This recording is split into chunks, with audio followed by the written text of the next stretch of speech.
Hola, hola, hola a todos, ¿cómo están? Buenas noches. Antes que nada, bienvenidos. Muchas gracias por estar aquí con nosotros.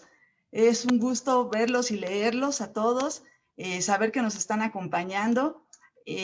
Hoy estamos en un viernes de charlas, como estamos en nuestra segunda conferencia del cuarto ciclo acerca de los reptiles marinos, y hoy vamos a estar platicando de un animal que creo que para todos es un enigma y que yo creo que estamos seguros de que va a ser una gran charla.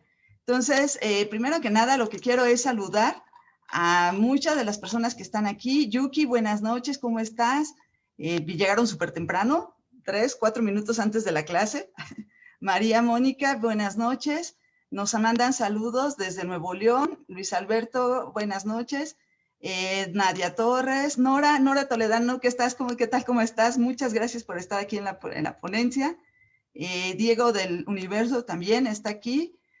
Tenemos a Eduardo, que tiene 11 años y dice que le gustan mucho estas conferencias. Gracias, Eduardo, qué bueno que te gustan mucho y que te gusta tanto la biología marina. Seguro vas a ser un gran biólogo.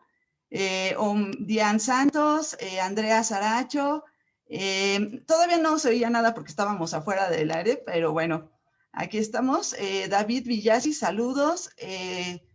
Fernando Garza, Jacqueline Telles, Berenit Mendoza de la Ciudad de México, Brenda Vanessa desde Ensenada, saludos desde Perú, WG, a Ricardo Fernández, saludos desde Perú, desde Colombia, Gladys Astrid, buenas noches, ¿qué tal? Buenas noches, Isamar Nivelo desde las Galápagos, seguro quieren saber qué vamos a decir acerca de sus bichitos tan hermosos. Bióloga Celia Lara Vargas de entomología, de Huejutla de Reyes Hidalgo, gracias. Ceci Hernández desde el lago de Chapala, Querétaro. Hola, ¿qué tal Edmundo? Edmundo siempre nos anda siguiendo aquí desde la Ciudad de México, Costa Rica, Guayaquil, Ecuador, Daniel As, Sandra González desde la Ciudad de México, Brenda Araceli, Sinaloa, Saúl Villegas desde Baja California, Estado de México, Claudia Fuentes, Guadalajara, Leonardo Martín, en fin, buenas noches desde La Paz, Rosa Elena. Entonces, estamos muy contentos de tenerlos a todos aquí. Gracias desde Puerto Rico, Eduardo, todos aquí, Galápagos. Y lo que quiero presentarles esta noche es a nuestra invitada de honor, desde Guanajuato, Eugenia Quintana Roo. No, es que ya todos nos están poniendo aquí. Gilberto González desde la gloriosa delegación Gustavo Amadero. Buenas noches desde Veracruz. Amparo, Mario Montefort desde el Golfo de California. No, tenemos mucha gente desde Galápagos, Andy. ¿Cómo estás? Buenas noches, Andy. ¿Cómo estás? Prende, si quieres prender tu micrófono. ¿Qué tal? ¿Cómo estás? Tu micrófono y tu cámara. Buenas noches, Norma. ¿Qué Pues tal? Buenas noches a todos. ¿Cómo ves? Tenemos muchísima gente desde Galápagos. Ya están listos y desde Ecuador quieren saber todo de ti y de las iguanitas. Qué bueno saber que se están conectando de todos los lados. Sí, esta especie es súper emblemática de Galápagos, entonces supongo que tienen mucho interés. Seguro que sí. No, bueno, además la verdad es que lo que hemos visto, lo que vemos en varios lugares es impresionante. Lo que quiero ahora es, quiero leerles la semblanza de Andy para que vayan conociéndola. Andrea es muy joven, como ven, pero es una chica muy entusiasta, pero además muy buena estudiante. Acaba de ganarse una beca, estudia en un programa en Alemania, pero bueno, vamos a leer su semblanza. Andrea es bióloga de la Universidad Católica del Ecuador, con una maestría de investigación en la University College London en biodiversidad, diversidad y conservación. Ha trabajado principalmente en sistemática integrativa de anfibios, aportando a incrementar el conocimiento de la biodiversidad ecuatoriana. Durante los últimos años, Andrea ha buscado tener un acercamiento con el estudio de las especies marinas. Gracias a esto se unió a un proyecto de conservación de la iguana marina de Galápagos como asistente. Tiempo más tarde, este se convertiría en su proyecto total de PhD, de doctorado, el cual lo realiza remotamente por el momento, debido a pandemia, en la Universidad de Leipzig, en Alemania. Lo dije bien, ¿no? ¿Verdad? Sí, Leipzig. A Leipzig, eso es. Pues muchas gracias, Andy, por haber aceptado antes que nada. Tuve el gusto de conocer a Andrea en el primer diplomado de técnicas de investigación subacuática y ha sido una experiencia súper emocionante y además de sentirse uno muy orgulloso porque es una generación de jóvenes súper fuerte y pues yo estoy muy contenta de que esté con nosotros hoy Andy aquí. Muchas gracias por la invitación y buenas noches con todos. Pues ¿quieres empezar? Empezamos entonces con tu presentación para darle paso a esto antes de que siga pasando más tiempo. Y en tanto, yo sigo saludando a gente aquí, a Mario Monteforte desde el Golfo de California, está Andy Aguilar desde Puebla, Tania de Santa Marta, saludos desde Lima, Perú, Mili. Buenas noches, Mauricio Rubalcaba, ¿qué tal? Pablo Salíes desde Texcoco, muchas gracias. Entonces, bueno, tenemos muchísima gente, mucha gente, pero vamos a empezar cuando tú me digas, Andy. Muchas gracias y pues es tuya la presentación y cuando termines, seguimos con las preguntas. Gracias. Gracias, Norma. Bueno, muchas personas capaz se están preguntando por qué denominé Godzilla a esta charla sobre la iguana marina. Entonces, les cuento. Godzilla es este personaje de ficción japonés que ha sufrido radiación y se vuelve básicamente como un dinosaurio mutante y está generando caos en las ciudades. Entonces, sabemos que la iguana marina inspiró a una de las películas de Godzilla, el del 98. Entonces, como pueden ver, aquí en la izquierda tenemos de lo que sería Godzilla y a la derecha tenemos a nuestra iguana marina. Se parecen bastante, ¿no es cierto? Y podemos ver que en varios medios de comunicación he encontrado que cuando quieren hablar de avistamientos de la iguana marina, la llaman Godzilla o la llaman mini Godzilla. También he encontrado que lo pueden llamar dinosaurios vivientes, dragones marinos. Y como pueden ver, estas características tan particulares de la iguana marina hace que muchas personas las veamos muy lindas, pero también hay otras personas que no la ven tan bonita. Y uno de esos casos es Darwin. El dato curioso de él es que cuando llegó a las Galápagos se encontró con la iguana marina y no le gustó. Él pensaba que era una especie como un pequeño demonio, incluso la llamó que eran estúpidas y lentas para moverse y que por su coloración se veían como que una especie de color sucio. Bueno, creo que muchos de nosotros discrepamos con Darwin porque miren esta foto que encontré en internet. Creo que el fotógrafo captura bastante bien el carisma que tiene esta especie y bueno, a mí me parece que es muy bonita, ¿no? Pero no solo es bonita, sino también esta es una especie muy interesante y misteriosa, enigmática, tanto que van a ser ya casi 2 siglos de su descripción. Han sido muchísimos los investigadores que se han interesado en el estudio de esta especie desde diferentes ámbitos, ¿no es cierto? Entonces yo quiero hacerles como un resumen de lo que es la ecología, la fisiología, un poco de la evolución y la conservación de esta especie, y al final les comento un poquito sobre el proyecto en el que yo estoy trabajando con esta especie actualmente. Entonces, el nombre científico de la iguana marina es Amblyrhynchus cristatus. Esta especie, como les decía, es endémica de las Islas Galápagos, entonces es una especie emblemática tanto de las islas como del mundo. Solo para ubicarnos bien todos en el mapa, Galápagos se encuentra ubicado más o menos a 1000 kilómetros de distancia de Ecuador continental. Es un archipiélago de origen volcánico y cuenta más o menos con más de 200 islas e islotes. La iguana marina está distribuida en todas estas islas, que son como las islas más grandes, las islas mayores, y están distribuidas en todas las costas. Estas costas pueden ser rocosas, pueden ser playas de arena, playas de manglar, pero también viven en estos acantilados que pueden llegar a tener hasta 50 metros de altura. Entonces, viven en condiciones bastante difíciles. Esta especie tiene el cuerpo cubierto de escamas, ¿no? Que es una de las características principales de los reptiles, y tienen dimorfismo sexual. ¿Qué significa esto? Que los machos son diferentes de las hembras en varios aspectos. Los machos son más grandes que las hembras. Las iguanas también tienen esta cresta de espinas dorsal, donde los machos tienen una cresta mucho más elevada, pueden ver en esta foto, y las hembras es más pequeña. Y también por su coloración. Entonces, generalmente estas iguanas tienen coloraciones negras, que es lo que les ayuda a captar de mejor manera el sol. Sin embargo, en la época de reproducción, los machos se vuelven bastante rojos. Pueden ver aquí, tenemos una iguana hembra, puede tener un poco de coloración, pero es básicamente negra. En cambio, pueden ver los machos se vuelven así bastante rojos, pueden tener estas crestas verdes y son bastante llamativos. Y esto pasa en la época de reproducción justamente para poder atraer a las hembras, ¿no? Entonces, la época de reproducción se da entre noviembre y enero, y algo particular de esta especie es que se forman estos leks. Acuérdense de la palabra leks, es un grupo reproductivo, donde tenemos un macho que generalmente es como el más grande, el más colorido, atrayendo a un gran grupo de hembras, si no es a todas las hembras de la colonia. Entonces se forman estos grupos con un macho, y también se ve que hay machos adultos solitarios que a veces se ponen como cerca de los leks para tratar de reproducirse con las hembras cuando los machos salen a comer, o igual pelean entre ellos también, y siempre va a ganar como el macho más grande, que es el macho más fuerte.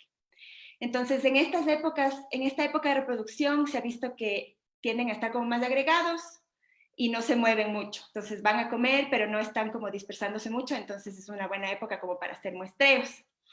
Una vez que ya se reproducen, las hembras ponen más o menos de 1 a 6 huevos, y esto lo hacen en las partes de arena, hacen huecos de hasta unos 40 centímetros más o menos de profundidad, y no existe cuidado parental, entonces una vez que ponen los huevos, ya ahí es el destino que tengan las iguanas al eclosionar, más o menos por mayo, sí. Miren esta foto aquí, justo en esta salida de campo que tuvimos en enero, nos encontramos con esta pareja que estaba ahí reproduciéndose, entonces los encontramos. Se habla bastante de que la iguana marina es única, y esto es porque es la única lagartija que es verdaderamente marina. Existen muchas iguanas que viven sobre todo en la parte de Centroamérica, que están viviendo en las costas, pero no se alimentan en el mar. La iguana marina sí. Ellas tienen como un grupo de microorganismos en su estómago, en sus intestinos, para poder digerir las algas marinas, que son su principal fuente de alimento. Y estas algas pueden ser algas rojas o algas verdes. Estas se encuentran tanto en el intermareal como en el submareal rocoso, que son estas zonas aledañas a la costa y que pueden estar expuestas o no, dependiendo de cómo sube y baja la marea, ¿no? Un estudio reciente vio que hay una preferencia por alimentarse de algas rojas cuando es la época reproductiva, porque son más fáciles de digerir y también proveen mayores nutrientes. En cambio, en la época de no reproducción, parece que hay una tendencia a digerir las algas verdes. Entonces, que ellas se han adaptado al nado y al buceo para poder alimentarse de estas algas. Y para eso lo que hacen es que ralentizan su ritmo cardíaco. Y esto necesitan hacerlo porque necesitan mantener su temperatura corporal. Me parece que pueden perder hasta 10 grados centígrados de calor cuando están nadando. Entonces ellas necesitan bajar su ritmo cardíaco. Se sabe que en promedio pueden nadar hasta 20 metros de profundidad. En promedio igualmente pueden estar entre 30 a 40 minutos en una inmersión, y generalmente los que bucean son los machos adultos, que son los más grandes y se pueden agarrar de las rocas. Las hembras y los juveniles normalmente se quedan en esta zona intermareal expuesta, alimentándose ahí. Entonces, como ellas decidieron invadir el mar, necesitan tener algunas adaptaciones que no tienen otras especies de iguanas, como es su cola larga y aplanada lateralmente para poder nadar. Tienen membranas de entre los dedos que les sirven igualmente para nadar, cuellos cortos, tienen una cabeza plana que les ayuda a encontrar las algas que están entre las rocas, tienen unos brazos más largos, tienen las patas traseras más cortas y tienen estas grandes garras, agarrarse como pueden ver en esta imagen, porque ya se alimentan en la zona de oleaje, entonces imagínense que están ahí como banderas. Y justamente un estudio reciente también encontró que estas adaptaciones las hacen ser buenas nadadoras, pero en tierra sus patas cortas han hecho que sean un poco más lentas, entonces parece que son más ágiles en el agua. Es por eso una razón que es la única iguana que ha preferido alimentarse en el mar a comparación de sus parientes cercanos. Y esto es porque la iguana marina no tiene muchos predadores naturales, entonces puede darse el lujo, digamos, de no ser tan eficiente en tierra. Y bueno, como las iguanas marinas bucean, entonces nosotros también podemos bucear con ellas. Solamente les cuento aquí, se puede ver a las iguanas marinas si es que uno tiene suerte, ya sea buceando o incluso haciendo snorkel, pero hay una agregación muy grande de iguanas aquí en Fernandina. Entonces, en la mañana ellas salen a comer y es muy típico que los buzos, sea una parada de buceo ahí para ver alimentarse a las iguanas marinas. Entonces, si es que algún rato quisieran bucear con ellas, acuérdense que es aquí en Fernandina un buen lugar. Ya, entonces una vez que la iguana marina ya comió, sale del agua, ellas necesitan termorregular. ¿Qué significa esto? Las iguanas marinas son animales de sangre fría, que es otra característica de los reptiles.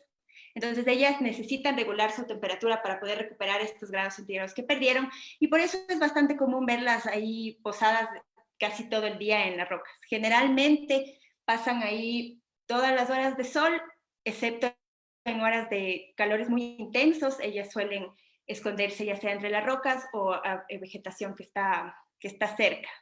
Pero normalmente, por ejemplo, en épocas de producción, algo que vimos es que cuando hay mucho calor, las hembras se esconden, pero los machos siguen ahí expuestos porque están cuidando estos territorios, ¿no? Son bastante territoriales. Y mientras se las ve a las iguanas ahí tomando el sol, generalmente es común verlas como estornudando. Y esto es porque las algas concentran una gran cantidad de sal. Entonces, cuando las iguanas las ingieren, ellas necesitan excretar esta sal porque si no se deshidratan. Y justamente han desarrollado unas glándulas excretoras cerca de la nariz que son capaces de acumular esta sal extra y la expulsan en forma de cristales. Entonces, es bastante común verlas haciendo esto. Y es chistoso porque estos cristales de sal les caen en sus cabezas. Entonces es bastante común ver que tienen partes blancas en su cabeza. Miren este ejemplo de este macho así extremo, lleno de sal en su cabeza. Parece un macho ya adulto, bastante adulto. Eso en cuestión de las adaptaciones que han tenido para el buceo. Hay una adaptación que es bastante interesante en esta iguana, y es que un individuo puede modificar su tamaño corporal a lo largo del tiempo. Y esto es porque hay periodos de mucho estrés que pueden sufrir las iguanas, sobre todo durante el niño. El niño es un fenómeno natural que pasa entre de 3 a 7 años más o menos, y lo que hace es que se calienta la temperatura del mar y las algas verdes y rojas en este caso mueren. Entonces las iguanas viven periodos muy extremos de falta de alimento, y aquí justamente son los machos más grandes los que sufren más. Los machos más grandes para reproducirse son a los que mejor les va, digamos, pero en cambio cuando están en periodos de falta de alimento son los que primero mueren. Entonces han visto que los animales que más encogen su cuerpo son justamente los machos adultos, los más grandes. Entonces no solo pierden músculo y grasa, sino también no se entiende muy bien todavía cómo, pero ven que ellos pueden acortar su esqueleto, su parte de su columna, o al menos de algunas partes, para poder hacer esto. Y después lo común es que después del niño venga el fenómeno de la niña, que igual es natural. En este caso es como que el agua está fría y hay una proliferación de plancton y de algas, entonces como que en estas épocas se recuperan. Pero algo que justo encontré anteayer que estaba leyendo es que durante los últimos 20 años parece que esta tendencia a achicarse es lo que se ha mantenido. Los individuos no están volviendo a recuperar su tamaño, entonces esto puede evidenciar que hay una variabilidad climática bastante fuerte que está afectando ya que ya sabemos, pero que ya se está evidenciando en, por ejemplo, la parte del tamaño corporal de las iguanas. Un poco de la historia evolutiva. Los parientes más cercanos de la iguana marina son las iguanas terrestres de Galápagos. Entonces, miren, estas de aquí. Y los siguientes parientes cercanos son las de continente, son estas iguanas que viven en Centroamérica. Entonces, parece que la historia cuenta que el ancestro común de las iguanas de Galápagos llegó a las islas por las corrientes y a veces sobre vegetación o cosas así. Llegó a las islas y hace más o menos 5 millones de años se dividieron, creando a la iguana marina y a la iguana de Galápagos. Y la diversificación que vemos en las islas de las iguanas no tiene más de 300.000 años. Ustedes, si es que van a Galápagos, van a ver que existe bastante diferencia de las iguanas de una isla a otra. Entonces, hicieron estudios genéticos y vieron que existen grupos genéticos diferentes entre sí y únicos. Y encontraron que había un patrón donde cada grupo genético se asociaba a una isla. ¿Ven? Cada isla tiene un color distinto, excepto por Fernandina e Isabela, que comparten, Floriana y Española, el resto tiene casi un grupo por isla. Algo interesante en San Cristóbal es que existen dos grupos genéticos viviendo en una isla muy pequeña, y se está intentando averiguar por qué. Entonces, lo que hicieron en 2017 es llevar esta categoría de grupos genéticos, que se las estaba también proponiendo como unidades de conservación, al nivel de subespecie. Entonces, están descritas actualmente 11 subespecies de la iguana marina, que como pueden ver tienen diferentes formas, tamaños, un patrón biológico diferente, y algo que están viendo en San Cristóbal es que parece que las iguanas tienen adaptaciones ecológicas locales. Entonces encuentran que por más que no haya una barrera física actual, existen adaptaciones locales en el tema de dieta. Entonces no tienen un sobrelapamiento de dieta esta subespecie con esta de acá.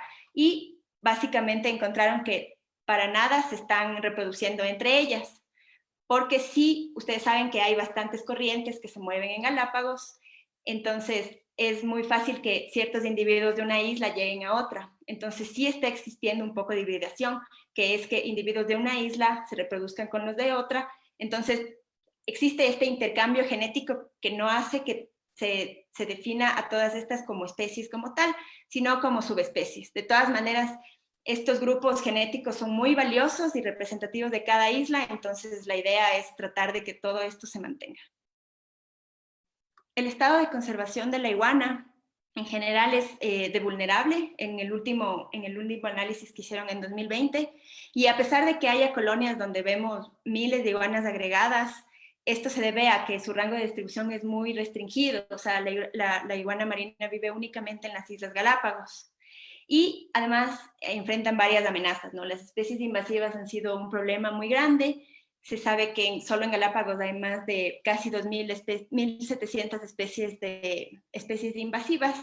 Entonces, a la iguana le afecta principalmente, pueden ver en esta foto, los gatos, también los perros, los chivos, como que se comen a los individuos juveniles, los chivos destruyen los nidos. Entonces, las especies invasivas creo que siempre han sido un problema para las especies endémicas de las islas. Aparte, también enfrentan contaminación marina. Ha habido derrames de petróleo. En 2001 uno muy grande que afectó a las iguanas, a la población de iguanas de Santa Fe. Y aparte también el problema que ya sabemos del plástico, ¿no? Que con las corrientes marinas llega mucho plástico a Galápagos. Entonces se está ahorita investigando cómo afecta la ingesta de microplásticos, porque se acumulan en las algas. Entonces se está haciendo para ver cómo está afectando, y aparte también la acumulación de plásticos puede ser que a veces también las iguanas se enredan en redes, cosas así.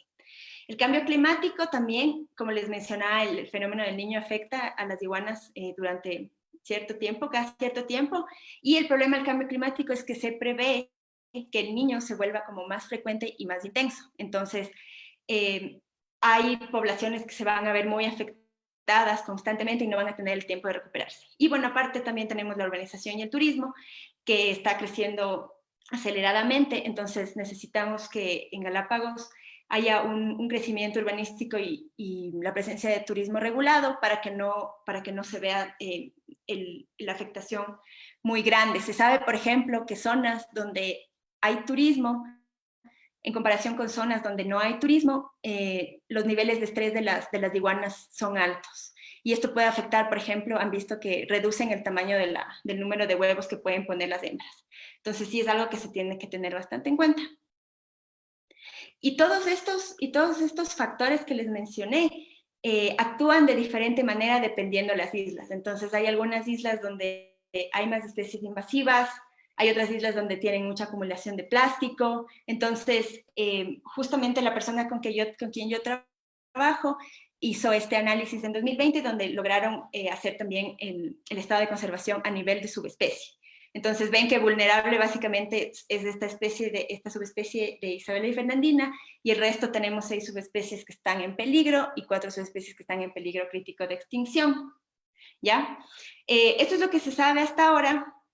y se llegó a la conclusión de que faltaba una pieza que es bastante clave cuando se habla de estrategias de conservación de una especie, que es saber cuál es el tamaño poblacional de la especie. Básicamente, cuántas quedan, dónde están, y saber tener un conocimiento sólido del tamaño poblacional actual para también poder saber en el tiempo cómo va cambiando su estado, si es que aumenta, baja, etcétera. Entonces se llegó a la conclusión de que estimados poblacionales eran muy necesarios. Y esto llevó a la pregunta de cuántas marinas hay o quedan en Galápagos. El último estudio publicado que se sabe es de 2004. Como ven aquí, dan unos rangos del número de individuos que podría haber por cada isla, pero como ven los rangos son bastante amplios. Incluso los autores mencionan que no son muy precisos sus conteos. Entonces, ¿por qué es tan difícil monitorear las iguanas marinas? Generalmente se hacen monitoreos terrestres y esto ocupa mucho tiempo. Además, también se hacen muestreos por bote, pero se sabe que pueden ser muy imprecisos, sobre todo cuando hay mucha corriente o oleaje, es muy difícil en realidad poder tener una certeza de los conteos. Aparte, muestrear, hacer campo en Galápagos es muy costoso. Hay zonas en que no se puede acceder caminando, entonces no hay manera a veces de hacer los monitoreos. Y además, caminar en las rocas de Galápagos sí es peligroso, entonces hay todos estos factores que han hecho que no se tenga un estimado poblacional correcto de la iguana marina. Entonces, con esto se dieron cuenta de que se necesitan mejores métodos de monitoreo. Gracias a esto surge este proyecto que ya tiene nombre propio, que es Iguanas from Above, que sería como iguanas desde arriba, donde usamos drones y ciencia ciudadana para el monitoreo de la iguana marina. Entonces, bueno, este es con la Universidad de Leipzig y la Universidad San Francisco de Quito también. Entonces, bueno, en este proyecto lastimosamente no buceamos, pero estamos trabajando todo el tiempo en contacto con el mar, entonces ha sido una experiencia muy, muy chévere. Entonces, la primera parte de nuestro proyecto son los monitoreos aéreos. Entonces, estamos usando drones para cubrir lo que más se pueda del perfil costanero de las islas, sobre todo donde sabemos que hay iguanas. Y esto porque los drones son bastante innovadores, son atractivos, se los utiliza muchísimo en conservación, en especies amenazadas, son útiles en ubicaciones remotas, como justamente es las Galápagos, y además es importante porque minimiza las perturbaciones ambientales. Imagínense que no tenemos nosotros que bajarnos y estar caminando cerca de los animales, sino que el dron va a estar arriba de ellos. Solo tenemos que tener un poco de cuidado con los pájaros, pero después de eso no tenemos ningún problema volando los drones. Y hay bastantes estudios, últimamente se hace muchísimo el uso de los drones para monitoreos con pingüinos, con cetáceos. Volar el dron sobre cetáceos es algo súper chévere, cocodrilos, tiburones y otras especies más. Entonces en esta foto pueden ver estos pingüinos, cómo se los ve desde arriba. Entonces imagínense contar esto caminando, no, es mucho trabajo. Entonces, estos estudios lo que han hecho es básicamente evidenciar que el uso de los drones es algo que es muy rápido y aparte es muy seguro, tanto para el investigador como para la especie. Miren, entonces aquí básicamente lo que hacemos, y es lo que es el ideal de nuestro proyecto, es mostrar desde el bote. Aquí tenemos el dron que despega desde aquí, vamos, monitoreamos más o menos 25 minutos y regresamos y alguien atrapa el dron aquí en el bote. Cuando hay veces que las condiciones del mar son muy inestables, se está moviendo mucho o estamos muy lejos de la costa porque es una zona de marea baja, bajamos y hacemos los monitoreos desde tierra. De todas maneras, lo ideal es hacerlo desde el bote porque así también ayudamos a no traer a veces parásitos o cosas así que podemos tener en sus zapatos o cosas así. Entonces no disturbamos a la especie. Y de los resultados que tenemos hasta ahora es que hemos hecho Floriana, Española, San Cristóbal y Santa Fe en 2 años consecutivos de muestreo, que lo hicimos justamente en enero, que es la época reproductiva, porque nos ayuda un montón. Como pueden ver aquí, las iguanas rojas son bastante visibles y también nos ayuda a identificar que son machos. y como les decía que están agregados también. Entonces hemos encontrado nuevas colonias de lo que se sabía previamente. Santa Fe es una isla que tiene 25 kilómetros de perfil, entonces logramos cubrirla en 5 o 6 días y tenemos todo el perfil, entonces podemos ver en dónde están, en dónde no están, ese tipo de patrones de ocurrencia y agregación también. Hicimos en un par de sitios, hicimos conteos terrestres y ahí mismo volamos los drones para poder validar nuestros datos y hemos encontrado que con el dron podemos encontrar números similares de lo que serían en conteos de tierra, pero en mucho menos tiempo y mucho más seguro, ¿no es cierto? Y también es muy entretenido volar el dron. Les quería poner un poco de imágenes de cómo se ven las cosas desde arriba. Entonces, miren, aquí está una zona de rocas planas donde viven las iguanas. Aquí está una iguana que es bien bonita porque es turquesa con rojo, que es de esta iguana, miren. Entonces, estas iguanas viven en Floriana y Española y tienen estas coloraciones bastante bonitas. Aquí, estas mismas iguanas, miren, tenemos varios machos aquí que se pueden contar fácilmente. Esto es en San Cristóbal. Podemos ver, ¿se acuerdan que les hablaba de los lecs? Entonces, aquí tenemos el macho y aquí tenemos a las hembras que están alrededor. Entonces, estas imágenes no solo nos dan información sobre el monitoreo, sobre cuántas hay, sino que también podemos investigar muchas cosas, como cuántos lecs hay, cuántos machos logran tener un grupo reproductivo, incluso ver, no sé, cómo influencia en la forma de las rocas en las que viven, si es que hay vegetación alrededor. Entonces, tenemos datos como de largo para seguir trabajando. Las iguanas también, como les decía, están en playas arenosas. Entonces, aquí hay un par de iguanas que seguramente estaban escondiéndose del sol o durmiendo aquí en la vegetación y salen aquí a tomar el sol.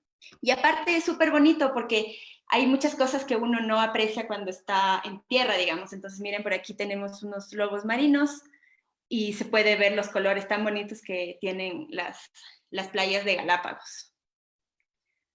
Aquí miren esto, generalmente desde tierra no puedes ver estas dos, aquí tienes mar abierto y aquí tienes como una laguna de manglar, y miren lo que encontramos aquí, son rayas y tiburones, que esto es justo una guardería. Entonces, mientras está volando el dron también se ven cosas súper chéveres. Y se generan imágenes que también aparte ya son como para gusto propio. Aquí está, esto es Floriana, una zona de manglar, por aquí están las iguanas. Y ese es nuestro bote. En este bote trabajamos normalmente. Y les pongo esta imagen solo por enseñarles, así tuvimos un encuentro en enero con orcas ahí en Galápagos, en Española, entonces estuvo súper chévere, ¿no? Trabajar en Galápagos significa muchas cosas a la vez, entonces eso nos hace también pensar en cuán importante es conservar estos ecosistemas tan vulnerables.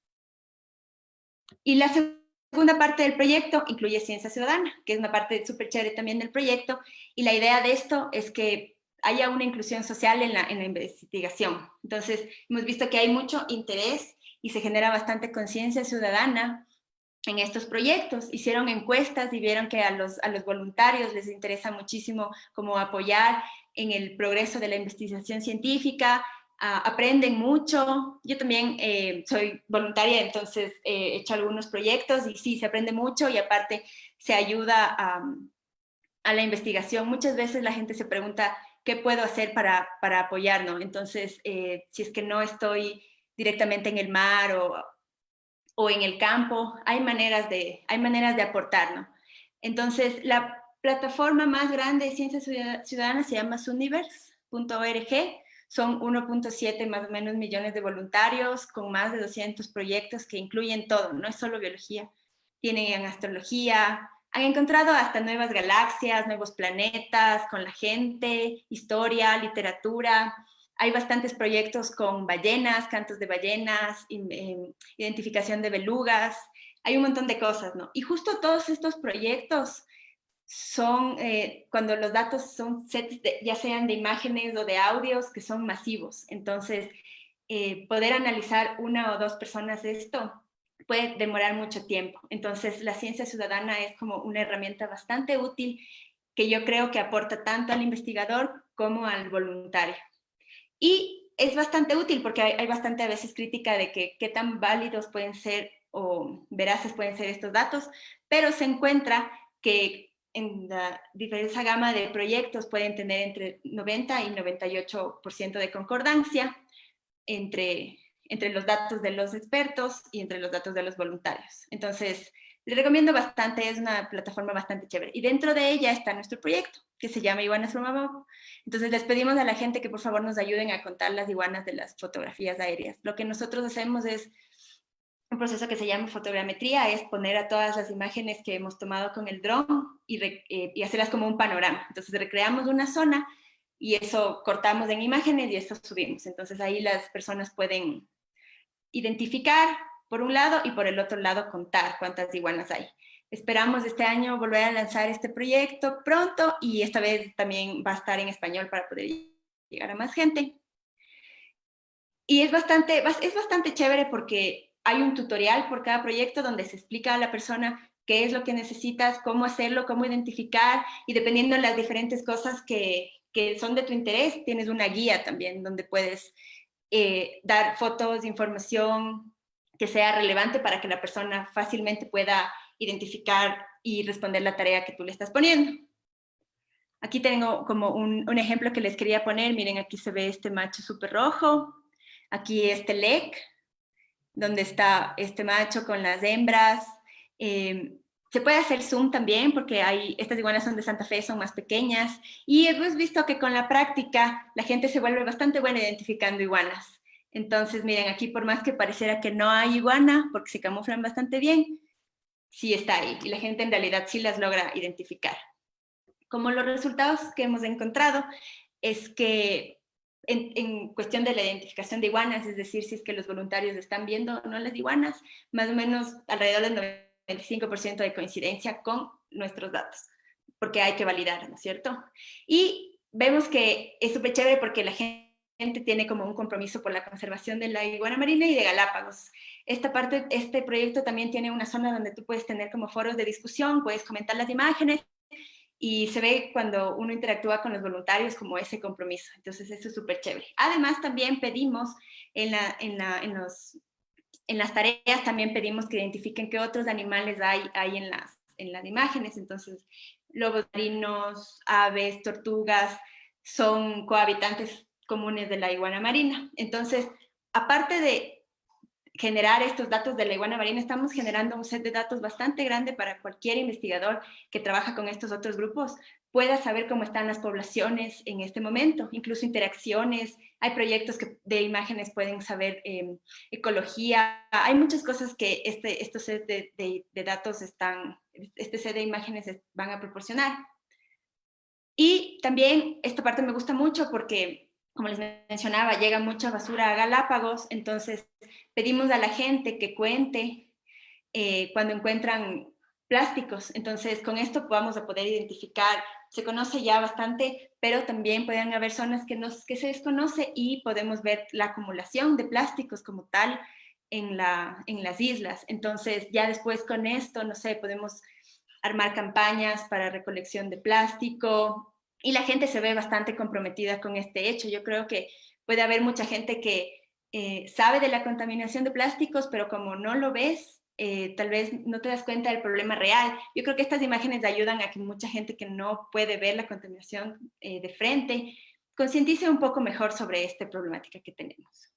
Entonces, como los aportes de este proyecto, lo que queremos hacer es validar los monitoreos aéreos y la participación ciudadana para un efectivo monitoreo, sobre todo en un corto tiempo, poder tener unos estimados poblacionales en corto tiempo, que de otra manera sería muy difícil de hacer y muy costoso. Queremos ver si es que podemos crear un manual sobre monitoreo de iguanas marinas con drones para los guardaparques del Parque Nacional. Ellos realizan constantemente monitoreos, entonces creemos que este va a ser un método bastante útil para ellos y así esperamos que se puedan hacer monitoreos continuos, ¿no es cierto? Para poder tener ahora una base y en el futuro ir viendo cómo va la tendencia de la población.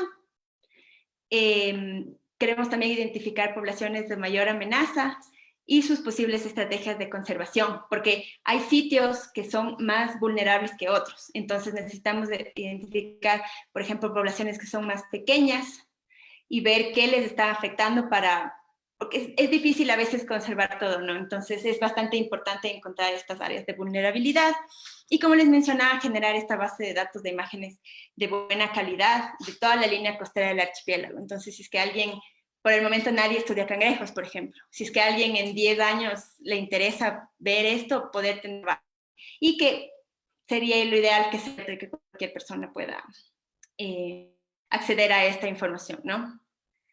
Y los siguientes pasos es tratar de terminar de hacer el resto del archipiélago. Queremos hacer esto en una salida más de campo o 2. Toca ver cómo sigue esto de la pandemia también. Estamos justo en la búsqueda de financiamiento. Entonces, les agradecería mucho si es que si es que les ocurre algún ente financista o alguna organización que le interesaría financiar este proyecto, me dejan un mensajito ahí para yo poder buscar esa información. Y nada, esta es como la parte de las redes sociales del proyecto. Ahí está el correo también. Si es que ustedes desean, nos pueden escribir. Si es que tienen alguna inquietud, alguna pregunta, no sé si es que quisieran de alguna manera colaborar, ahí nos pueden contactar. Y bueno, espero que haya sido informativa esta charla y cualquier pregunta, estoy ahí lista. Gracias. Muchas gracias, Andy. Gracias, gracias. Tenemos muchísimas preguntas y comentarios. La verdad es que el trabajo les ha gustado muchísimo a todas las personas. ¿Quieres dejar de compartir tu pantalla para que platiquemos? Claro. Ya, ahorita yo creo que ya tomaron los datos. Eso, perfecto. Eso, ya está. Entonces, muchas gracias. El proyecto está súper interesante. La verdad es que desde que lo conocí a través de tus redes y también exploré un poco el proyecto en la página web, es súper bonito. Y bueno, tenemos muchísimos comentarios, muchos comentarios. Gracias primero a todos por estar aquí con nosotros y conectarse y estarnos acompañando. Y vamos a empezar con las preguntas porque hay muchas preguntas, unas muy interesantes.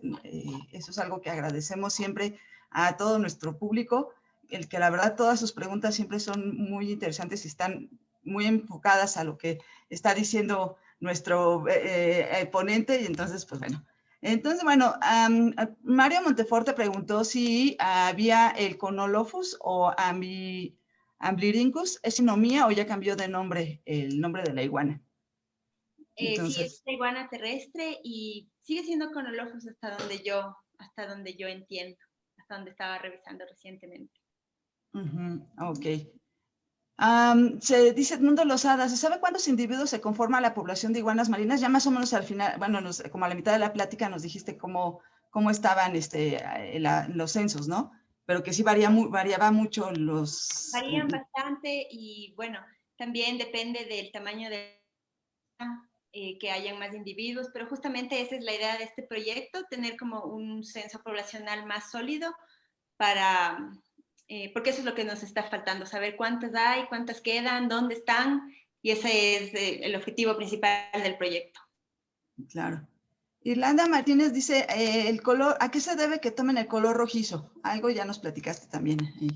Sí, bueno, se sabe o se piensa que esto atrae a las hembras, ¿no? En la coloración rojiza, porque generalmente esto pasa en épocas de reproducción y les pasa a los machos. Entonces parece que, supongo que irradian cierto color que machos más rojos tienden a atraer más hembras. Entonces se piensa que puede ser por ahí. Ya como la química de cómo se ponen rojos no la sé, pero esa es la razón que se piensa. Perfecto. Sí. Oye, y también nos preguntan si, ya más o menos también nos dijiste, ¿cómo afecta el calentamiento global a las iguanas? ¿En qué les afecta principalmente? Sí, justo les estaba explicando que la iguana marina sufre de este proceso que es natural, que se llama el niño, en donde y bueno, no solo la iguana marina, ¿no? Muchos animales que están directamente relacionados al mar, en este caso, sufren porque se calienta la temperatura del mar, entonces el plancton y los organismos base, digamos, de la cadena de alimentación mueren. Entonces, los organismos, los leones también, por ejemplo, tienen problemas porque no hay muchos peces. Entonces, se altera mucho en esta época el ecosistema. Y lo que están pensando, y esto es un proceso natural, pero lo que están pensando con el cambio climático es que este niño se vuelva como más frecuente, empiece a pasar, no sé, tal vez cada año venga más fuerte, venga con más lluvias, el mar se está calentando cada vez más, entonces se prevé que por ese lado afecte directamente a las iguanas marinas del cambio climático. Sí, claro. Pues hay muchas cosas que van a cambiar si seguimos, si se sigue el cambio climático, ¿verdad? Entonces, pues bueno. Y a todos mismos nos afecta. Sí. Sergio Díaz pregunta, interesante, le gustó mucho la charla, hizo varias preguntas. ¿Se ha analizado la proporción estomacal de algas? ¿No consumen algas pardas? Consumen algas pardas, pero es como su alga menos preferida. Es como estaban proponiendo que cuando no hay disponibilidad de algas verdes o rojas, se alimentan de las pardas. Algo que pasa de lo que les comentaba antes en el niño es que mueren las algas rojas y las verdes y las pardas proliferan. Ustedes saben que las pardas con el mar caliente proliferan, entonces parece que ahí tal vez pueden digerirlas, pero les es mucho más difícil. Entonces, no es como su dieta. Sí la comen, pero en un porcentaje muy pequeño. Eso justo están tratando de analizar ahorita, como el otro grupo de laboratorio están estudiando la dieta de las iguanas marinas y ahí sí bucean. Así es. Sí, sí, sí. No, bueno, pues está. Y bueno, también nos preguntan que si cuando sacan agua en forma de sal, ¿lo hacen para quitar esa especie de irritación o también lo usan para defenderse de sus depredadores? Y esto lo pregunta Viridiana Lozada. No, cuando sacan el agua por la nariz, básicamente lo que están haciendo es excretar el exceso de sal que tienen, sobre todo por su alimentación. Esto pasa siempre, van a verlas después de que han salido de alimentarse, van a estar excretando estos cristales de sal. Más bien cuando es por peleas o por lo que hacen es mover la cabeza de arriba hacia abajo. Así es como ellas no corren al inicio, pero sí mueven la cabeza. Entonces, eso es como una señal de no te acerques, son bien chistosas. Así es como se defienden ellas. Y si ya no mismo, ya, sí ya corren. Claro. Oye, Mario Monteforte, nos llamó mucho la atención lo que decías que se pueden bucear con las iguanas y pregunta si se puede visitar y si son agresivas, por ejemplo, en época de reproducción o si, igual que los lobos marinos o algunos animales territoriales, defienden el territorio y no dejan que se acerquen. ¿Pasa esto con las iguanas? Claro, bueno, buceando las iguanas están alimentándose, entonces sus grupos de reproducción están en la tierra. Y a pesar de que la iguana marina podría morderte, generalmente ya son bastante tímidas. Entonces, si es que están en grupos reproductivos y uno se acerca, lo que hacen es desarmarse y esconderse, así como atacarte, no. Y buceando, obviamente como con todo, ¿no? No te tienes que acercar mucho a los animales, entonces no creo que haya un comportamiento agresivo si es que tú tienes tu distancia. Y claro, a veces creo que con los leones marinos sí pueden ser territoriales, sobre todo. Justo las hembras también son bastante enojadas. Pero con la iguana marina pensaría que no hay mucho problema. Oh, ok. Sí, sí, sí, los leones, los lobos marinos no son bonitos cuando están en territorio. Sí, claro que sí. Silvia Torres Servín nos dice, ¿los machos son más grandes que las hembras o o sea, hay dimorfismo sexual? Sí, ajá, sí, eso justo les decía que varían en tamaño tanto por islas. ¿Ya? Las islas más pequeñas tienen iguanas más pequeñas, las islas más grandes tienen iguanas más grandes y el rango de tamaño va como de entre 30 centímetros a 1,5 metros, pero ya dentro de la misma subespecie los machos son más grandes que las hembras, entre 10 y 15 centímetros más grandes. Entonces, les decía, también tienen esta espina que es mucho más grande, entonces sí tienen este dimorfismo sexual. Sí, sí, perfecto.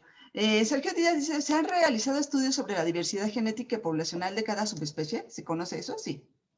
Sí. Justamente estos estudios sirvieron para definir los grupos genéticos que les mencionaba y que después se hicieron subespecies. Entonces, es una información bastante valiosa que hay ahorita porque hay colonias que pueden tener como muchos individuos, pero tener una diversidad genética baja, ¿no? Que como sabemos es importante tener una diversidad genética alta para podernos adaptar mejor a los disturbios del ecosistema. Entonces han identificado zonas, por ejemplo en San Cristóbal, en la parte norte hay una especie que justo es la Godzilla, que es Ambirhynchus cristatus Godzilla. Esta especie han hecho estudios genéticos y ven que tienen una diversidad genética baja, parece que los números igual poblacionales están bastante bajos y es una especie que tiene bastante contaminación plástica, tiene bastantes gatos por ahí, entonces está bastante complicada esa especie. Y lo que decía, aparte de los estudios genéticos, es que ven que existe un poco de intercambio genético entre islas, pero no es tanto, está como todas están súper adaptadas a sus hábitats, entonces a veces tal vez pensar en cambiarlas de isla sería algo que no sería un buen plan de manejo para la especie. Claro, sí, sí, sí. Y Reglan Caspia pregunta, ¿a qué altura vuelan los drones? Y esto lo pregunta como, ¿qué tanto estrés podría inducir en la población el mismo dron? ¿Si hay cierta resistencia al estrés por el dron? O supongo que debe ser mayor si caminas entre las colonias, ¿no? Sí, los individuos sí reaccionan al dron, sí lo ven, no corren o no se esconden, no lo ven como una amenaza, ¿no? Entonces, eso es lo que yo he podido ver hasta ahora. Nosotros podemos volar con confianza el dron porque las iguanas no se mueven, entonces sí podemos en realidad contarles. Y volamos entre 15 a 25, depende un poco la especie, porque, por ejemplo, las de Santa Fe son más chiquitas, entonces si volamos más arriba, después contarlas es más difícil, entonces necesitamos como tener una altura, pero varía en este rango. En San Cristóbal y en Española, que fue esta salida de campo, volamos generalmente a 25 metros.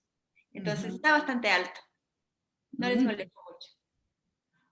Y preguntan justo, y bueno, solo muestran las que están en tierra, las que están buceando no las muestran, pero... Claro, las que están en tierra. De todas maneras, lo que hacemos es, hacemos como en ciertos lugares, hacemos una captura marca reavistamiento. Entonces, lo que hace esto es corregir. Como se hace en 2 días, se marcan los individuos. Entonces, usando un índice, se puede corregir los datos para que un conteo simple pueda añadir los individuos que vimos, que tal vez no vimos en ese momento, que estuvieron nadando o estuvieron en la vegetación. Entonces hemos hecho eso en unos 4 sitios y después la idea es tener los conteos de los drones y corregirlos con más o menos con este porcentaje. Se ve que un 40% de las iguanas en un conteo simple no estamos viendo. Entonces después con eso podemos corregir los datos. Perfecto, sí, sí. Y pues justamente preguntan que ¿quién les enseñó a volar los drones? ¿Ustedes aprendieron solos?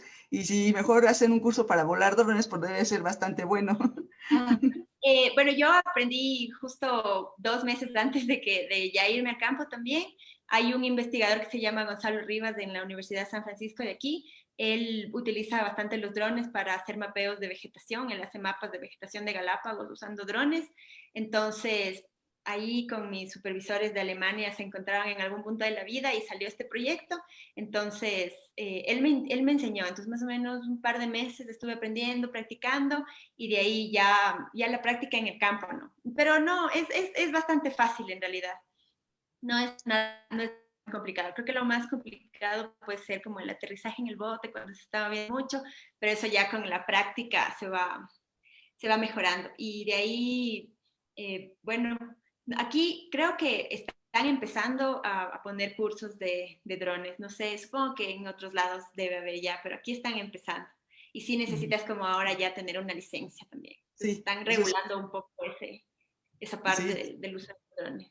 Ajá. sí, también. Y bueno, justo pregunta el mundo, Luzana, ¿el monitoreo con drones no se limita a la duración corta de la batería de estos aparatos? ¿O cómo solventan esta situación? Claro, sí, ese es como un problema, digamos, porque duran más o menos 25 minutos las baterías, pero estos drones en realidad no son tan costosos, porque sí hay drones que son como que tienen ya horas de duración, pero sí son más costosos. Entonces tratamos de usar estos y lo que hacemos es como tenemos varias baterías y tenemos un cargador. Entonces cargamos en el bote las baterías mientras estamos usando, estamos cargándoles y así tratamos de cubrir como todas las horas de luz, hasta más o menos las 4 de la tarde, las iguanas están como bastante visibles. Entonces, la hemos manejado hasta ahora. De todas maneras, por más que la batería dure poco, es mucho más eficiente que si estuviéramos caminando ahí en las rocas. Claro, sí, sí, sí. Y pregunta David, en las Galápagos es un área protegida. ¿Por qué hay especies invasoras? Porque es una de las principales amenazas para las iguanas. Claro, es tanto Parque Nacional como Reserva Marina, es Galápagos, y yo pienso que justamente con la colonización y todas las personas que estamos constantemente yendo a las Galápagos del turismo, es una de las principales razones de las especies invasoras. Llegan muchos botes, llega mucha gente con maletas, con zapatos, entonces por más que se trata de tener un control, las especies pueden esconderse así en lugares pequeños. Y a veces es la gente misma que ha llevado las especies allá pensando que por ganadería, por ejemplo, cosas así, o tratando de controlar una especie, llevan otra especie que después se descontrola. Entonces, los gatos son mascotas, ¿no? Entonces los gatos llega a un punto en que ya no están en la casa con las personas, sino que se hacen ferales y se hacen salvajes, entonces se comen las crías de las iguanas. Entonces es en Isabela, en San Cristóbal, como en las zonas pobladas, es un problema bastante grave. No, sí. Arturo Juárez nos pregunta, ¿hay distribución diferencial por grupos de edad? ¿Sí?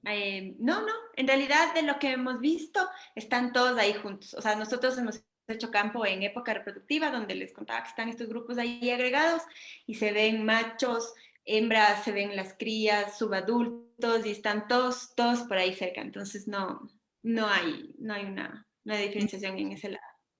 Sí, bueno, hay muchísimas preguntas, ¿no, Andy? Seguimos platicando y siguen hay más y más preguntas. Pero bueno, vamos a terminar con estas que tenía yo por aquí y bueno, ya vamos de nuevo otra vez a la... Sergio Díaz dice, ¿no se puede implementar herramientas de Machine Learning para procesar las imágenes de manera más rápida? ¿Cuál es la ventaja de que estén usando este sistema de ciencia ciudadana? Sí, exacto. Están viendo, justamente hay varios proyectos de Zooniverse que están viendo que pueden usar estas imágenes a la par con ciencia ciudadana. Entonces, sí pensamos en algún punto también colaborar con alguna persona que nos pueda ayudar para hacer machine learning, porque tenemos montones de imágenes y claro, algo que nos pasó también con el proyecto de ciencia ciudadana es que nosotros subimos muchas imágenes como proyecto piloto y muchas de esas imágenes no tenían iguanas. Entonces mucha gente nos decía, pero no están las iguanas. Entonces quisiéramos ver si es que usando Machine Learning también podemos hacer como una preselección de fotos que en realidad no tengan iguanas para poder poner como un mejor material. Y de todas maneras, la idea del proyecto en un futuro es usar el ciencia ciudadana, conteos de los expertos, que seríamos nosotros, de Machine Learning, para poder sacar estos estimados. Entonces, más que nada, el aporte de la ciencia ciudadana para nosotros es que nos ayudan a analizar a obtener estos datos más rápido, pero también nos llena mucho que la gente como empieza a conocer de la iguana marina, si es que no conocían, no sé, no creo, pero si es que no conocían sobre Galápagos, sobre el problema de los plásticos, todo este tipo de cosas creo que, como les decía, es un aporte para ambas partes. Claro, sí, sí, sí. Pues mira, tenemos aquí, nos pregunta, tenemos muchos niños, hay varios niños que nos están viendo, lo cual me da mucho gusto. Y Bruno, de 9 años, nos pregunta, ¿cuántas especies de iguanas marinas existen en el mundo? ¿Hay otras especies de iguanas marinas en otros lugares o solamente en las Galápagos? No, esta es la única iguana marina. Esta especie es única por eso, porque es la única iguana que ha logrado generar las adaptaciones para vivir para alimentarse en el mar, porque como les decía, hay muchas especies de iguanas, sobre todo en Centroamérica, en islas de Centroamérica que viven en la costa, pero no se alimentan en el mar. Entonces, la iguana marina es súper especial porque, claro, vive en el mar. Vive en el mar, claro. No, pues muchas gracias, Bruno, por tu pregunta. Y bueno, ya voy a aprovechar un poco para decir, el 30 de abril, tenemos varios niños que nos están viendo ahorita, el 30 de abril tienen que invitar a sus primos, a sus sobrinitos, a sus hijos, porque vamos a tener una plática especial para niños. Entonces, ya será una sorpresa, va a ser una sorpresa para el 30 de abril, que además es viernes, entonces nos toca platicar con los niños. Vamos a platicar con los niños que nos están siguiendo, nos han estado siguiendo durante todas estas conferencias, así que creo que va a ser algo interesante. Así que bueno, ya te estaremos avisando también, Andy. Y bueno, hay aquí otras preguntas. Pues sí, esto de Norma sí se nos pregunta, hay un documental de la BBC donde salen serpientes depredando a las iguanas. ¿Saben si esas serpientes son endémicas de ahí? ¿Y las han visto ustedes? Claro, ese documental se volvió bastante viral por cómo atacan a las crías las serpientes. Me parece que esto es, no sé bien si es que son endémicas y no sé bien dónde, sé que es en alguna locación de alguna isla que pasa esto, pero en Galápagos hay serpientes, entonces, que son endémicas de allá. Entonces, sí, en ese caso ellas serían unas depredadoras de estas. Pero eso lo puedo averiguar mejor y ahí les contesto en Facebook. Sí, claro. Pues bueno, muchísimas felicitaciones. La gente pregunta, ¿cómo puedo ayudar o ser voluntario? Pues ya nos dijiste. Creo que una de las grandes ventajas de la ciencia ciudadana es justamente lo que estabas mencionando. Primero, involucrar a las comunidades, involucrar a las personas que están cerca, aunque no estén tan cerca a veces, y que sepan, que conozcan lo que tienen, la biodiversidad que está cerquita o dentro de su país, ¿no? Que se involucren en esos proyectos. Creo que hace que también que la gente se vuelva mucho más consciente. Y bueno, al final, pues, si quieres ayudar a proteger las iguanas, pues también vas igual a pensar en ayudar a proteger los árboles que están en la banqueta de tu casa, o igual estás pensando en que ya no vas a usar tanto unicel, o sea, se empieza a hacer como una cadenita. Entonces, en realidad la ciencia ciudadana esa es una de las grandes ventajas que tiene. Y cuando los investigadores como ustedes se apoyan de ellos para obtener datos, pues hace mucho más completo el trabajo y se logra, creo que, hacer más conciencia, que eso es justo lo que se necesita, ¿no? Entonces, pues bueno, sí, aunque también supongo que deben de tener muchísimos datos que necesitan analizar rápidamente. Claro, sí, sí, es muchísima ayuda porque contar las iguanas sí es bastante trabajo. Entonces, sí nos ayuda bastante. Y bueno, nosotros justamente cuando hicimos el diplomado hicimos un poco de ciencia ciudadana con Coral Watch y eso, entonces me pareció algo súper chévere que después este proyecto también incluya esta parte. Sí, está bien bonito. Y nos preguntan, así, ¿cuánto vive una iguana? En promedio se sabe que viven más o menos 12 años. Hay registros de iguanas que creo, por ahí leí que hasta 28 años por ahí, pero en promedio son 12 años. No, pues está, sí está, sí es un tiempo bastante bueno. Y ya último, Leonardo Martín Renterías dice, ¿qué recomendarías, Andy, a estudiantes de biología que de recién y quieren iniciar la carrera? Y bueno, particularmente aquí, ahorita en el chat, tenemos a muchos chicos que quieren estudiar biología, que quieren estudiar cosas así como, pues, como lo que estás estudiando tú. ¿Qué les recomendarías? ¿Qué les dirías que tienen que hacer? Bueno, yo creo que es importante identificar cuáles son nuestros gustos, ¿no? Entonces, justo hablábamos con Norma que estas charlas que están habiendo ahora por la modalidad que tenemos por la pandemia nos abren mucha información que antes tal vez no teníamos. Entonces, me parece que pueden unirse a estos grupos de biología de diferentes áreas que hay, ¿no? Biología marina, biología terrestre, y empezar a aprender. Yo creo que lo que pueden empezar a hacer primero es nutrirse de información y de la problemática que tenemos ahora. Creo que es importante leer bastante sobre cómo está la situación ahorita y estar muy claros en qué es lo que necesitamos hacer.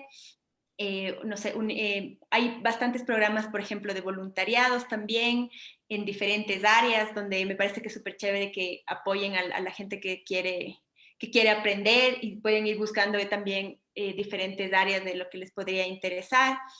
Y yo creo que viajar también y conocer lo que tienen. Aquí en Latinoamérica tenemos unas cosas súper chéveres cada país y la mejor manera de conectar con la biodiversidad y con lo que tenemos es estando ahí. Entonces, les recomiendo mucho eso. Y de ahí sí, o sea, buscar programas buenos de biología en las universidades, contactar con investigadores, esto de la ciencia ciudadana que les comentaba.